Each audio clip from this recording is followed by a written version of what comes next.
इस दुख दर्द दी कोई समझ ना आई सियाणियां नूं। ऐ नबज वेख कहिंदे तेनू कोई भी नहीं जिवें परचाईदा न्याणियां नूं। रोग अंदरों अंदर ही खाई जांदा जिवें खपरा खांदा है। जाणियां नूं दसे कौन कसूरी दा हाल जाके ओदे सज्जना बेलियां बहुत पुराणियां नूं। ते दाने पा के ते पुछ पुछ करके जालम जाल दे विच फसा लैंदे।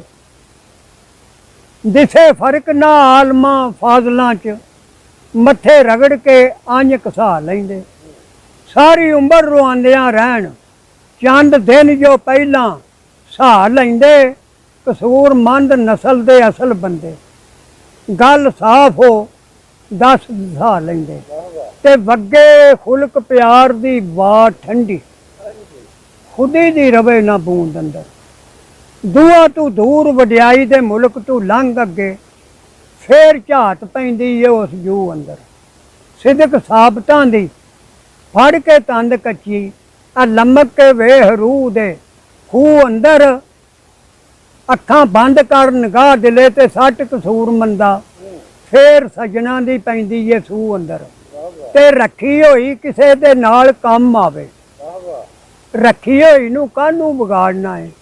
नाम रब दे दीदार मैनू क्यों हिजर दी सूली चढ़ना है।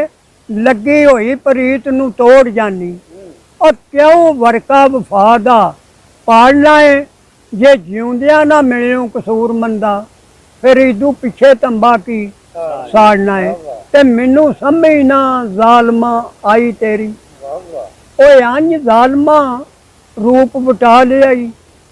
नीयत बुरी तेरी बगल छुरी तेरी आजिज बन के ते ला दा लिया।